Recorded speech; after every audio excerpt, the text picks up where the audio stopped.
জিন্দাবাদ, জাতীয়তাবাদী দল জিন্দাবাদ, জাতীয়তাবাদী হোটেল শ্রমিক দল জিন্দাবাদ, শহীদ জিয়া অমর, খালেদা জিয়া জিন্দাবাদ, তারেক রহমান জিন্দাবাদ জিন্দাবাদ।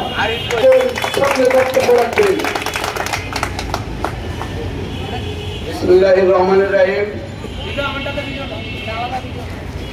কলাবাগান ও নিয়মবর্গীর যৌথ উদ্যোগে মায়ের রমজানের পবিত্রতা রক্ষা করে হোটেল রেস্তোরাঁ খোলার দাবিতে এবং ন্যায্য অধিকার, ন্যায়সঙ্গত বেতনের দাবিতে আজকে বিক্ষোভপূর্ব সমাবেশের সম্মানিত সভাপতি উপবিষ্ট ঢাকা মহানগর জাতীয়তাবাদী হোটেল শ্রমিক দলের নেতৃবৃন্দ, বিভিন্ন থানার নেতৃবৃন্দ,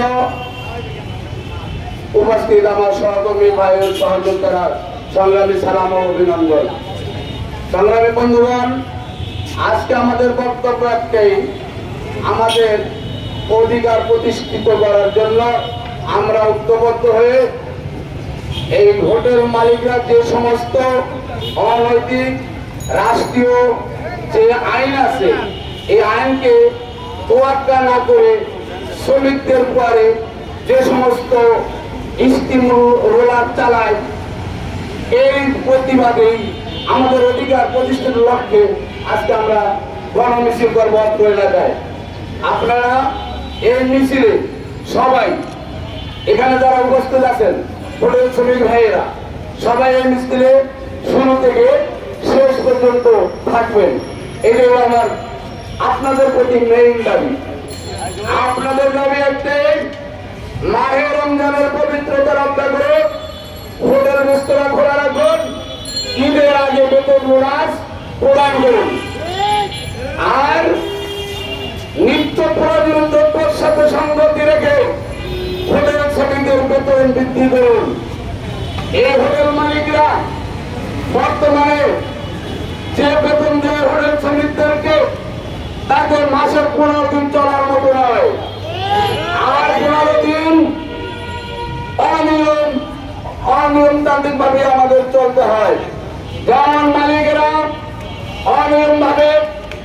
অনিয়মতান্ত্রিক ভাবে শ্রমিকদেরকে ছাঁটাই, নির্যাতন এবং বেতন থেকে নৈতিক অধিকার থেকে বঞ্চিত রাখে, তারই প্রতিবাদে আমরা রুখে দাঁড়াই। আজকে আমাদের অঙ্গীকার করতে হবে, আমরা হোটেল শ্রমিকরা প্রত্যেকটি হোটেলে গিয়ে প্রত্যেকটা শ্রমিককে জাগরণ সৃষ্টি করতে হবে, আমাদের অধিকার নিয়ে কথা বলতে হবে। এখন দেখেন মরার উপরে খাড়ার ঘা, এত আমরা 15 দিন যে বেতন মালিকে দেয় তাতে আমাদের চলে না। কথাটি শুরু করেছিলাম মরার উপরে খড়ার ঘা। এই রাষ্ট্রযন্ত্র এমনি একটা জিনিস, মেহনতি মানুষের পক্ষে মুখে কথা বলা করে কাজ করে না, আইন আছে বাস্তবায়ন নাই। আমার এই ইদানিং এই বর্তমান সরকার যে উপদেষ্টারা আছেন, অন্তর্বর্তী সরকারের প্রধান সহ, এরা 115 হারে ভ্যাট ট্যাক্স বৃদ্ধি করেছে আরো 10%। এই 115 ভিতরে আছে ডাল, চাল, পেঁয়াজ, আদা, রসুন, ডিম, মাংস, মাছ থেকে শুরু করে যা প্রত্যেকটি মানুষের প্রয়োজন, রিক্সাওয়ালা থেকে হোটেল শ্রমিক থেকে শ্রমিক কর্মচারীরা তাদেরকে কি বেতন দেয় তাতে এরপরে যদি ভ্যাট ট্যাক্স তাদের উপরে বৃদ্ধি করা হয়, সাথে সাথে বেতন বৃদ্ধি করা না হয়, তাহলে তো এমনিতেই চুরি, ডাকাতি, খুন খারাপি, রায়াগনি এই সরকারের আমলে আরো বৃদ্ধি পেয়েছে। তাই এই সরকারের ব্যর্থতা আমরা দেখতে চাই না। এ সরকারে আমরা জাতীয়তাবাদী দল সর্বক্ষণিকভাবে সহযোগিতা করি বা করতে চাই, তারা ওইভাবে কর্ণপাত করছেন না। আপনারা জানেন সমন্বয়ক নামে একটি গজব শুরু হয়েছে দেশের মধ্যে। এই সমন্বয়ক নামে গজবকে প্রতিহত করার জন্য শ্রমিক জনতা ঐক্যবদ্ধ হতে হবে।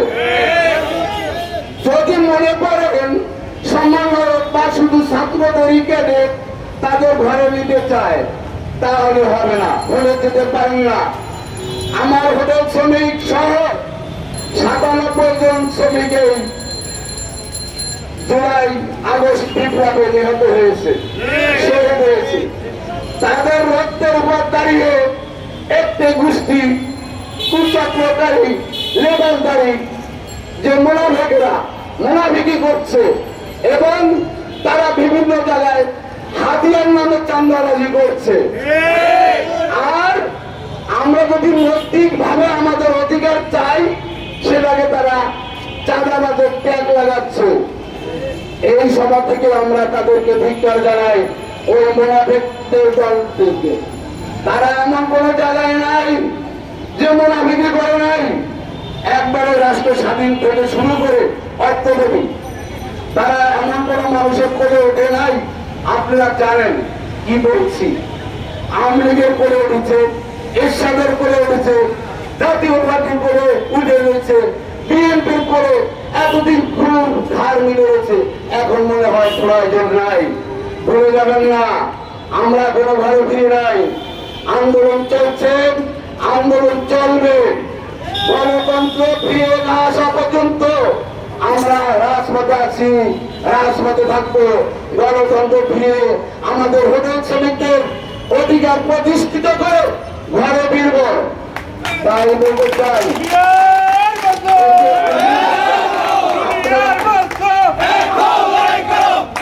আপনারা আরো একটি কথা দেখেছেন, গত দুদিন আগে একজন উপদেষ্টা ছাত্রদের বসালো। উনি ছাত্ররা বলছেন আওয়ামী লীগদেরকে কোনো জায়গা দেওয়া হবে না। আবার উপদেষ্টা একদিন ভুল করে বললো পরশুদিন যে যারা আওয়ামী লীগ ভালো করে তাদেরকে নির্বাচন করতে দেওয়া হবে। আমি ওই উপদেষ্টাকে ধিক্কার জানাই। আপনারা এই সভা থেকে তার পদত্যাগ দাবি করছি। সংগ্রামী বন্ধুগণ, পরের দিন উনি আবার বলল কার কোথায় জানি যে না, আওয়ামী লীগকে আসলে কোথায় জায়গা দেবেন না। আসলে ভিতরে ভিতরে তলে তলে আন্ডারগ্রাউন্ডে বাম লাইন সব নিয়ে এই ছাত্রদের সাথে এই আওয়ামী লীগের প্রতাপতারাই কাজ করছে। অবস্থারাই রাজনৈতিক দল হিসেবে একটা বহিঃপ্রকাশের মনোভাব সৃষ্টি হচ্ছে এবং রাষ্ট্রীয় পৃষ্ঠপোষকতায়, রাষ্ট্রীয় পৃষ্ঠপোষকতা যদি কোনো দল গঠন হয় তাকে কিংস পার্টি বলে। আজ পর্যন্ত কিংস পার্টি জনগণ বাংলার মানুষ গ্রহণ করে নাই, আপনাদেরকে ওইভাবে গ্রহণ করবেন না আশা করি। সবাই বন্ধুগণ, অবশ্যই এখানে মিডিয়া আছে আশেপাশে, আপনারা এই মাইকে এই আমাদের গরিব দুঃখী দুই একটি কথা যদি মনে করেন, দুই এক কলম লিখবেন তাও লিখতে পারেন। যদি মনে করেন দুই এক কথা আমাদের ছবি কোন চ্যানেলে দেখাবেন তাও দেখাতে পারেন। আমরা সত্যের জল নিয়ে ঘরে ফিরবো ইনশাআল্লাহ। এবং এই ডাক্তার ইউনূসকে অবিলম্বে জাতীয় নির্বাচন দিতে হবে এবং এই 25 সালের ভিতরে জাতীয় নির্বাচন দিতে হবে। না হলে এক শ্রমিক জনতা ঐক্যবদ্ধ আন্দোলন করে আপনাদেরকেও বিতাড়িত করবে। হাসিনার মতো আপনারাও বিতাড়িত হয়ে যাবেন। অতএব জনগণের পক্ষে থাকেন, -2 ফর্মুলা দেন না। আগে অনেকে বলছিল -2 ফর্মুলা, এখন চিন্তা করছেন -1 ফর্মুলা। পারবেন না, হাসিনা পারে নাই, এরশাদ পারে নাই। আপনি ডাক্তার ইউনূসের যদি আপনার এই দুর্বল উপদেষ্টাদেরকে নিয়ে যত চেষ্টা করেন, আমাদেরকে পারবেন না, আমাদেরকে দমিয়ে রাখতে পারবেন না।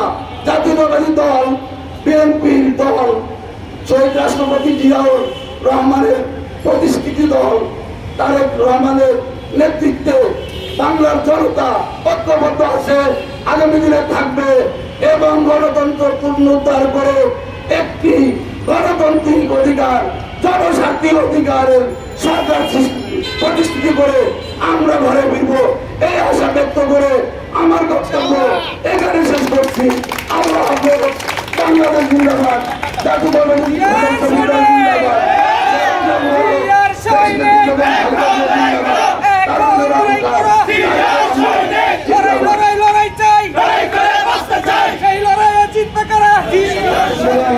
আপনারা সবাই মিছিল অংশগ্রহণ করবেন এবং মিছিল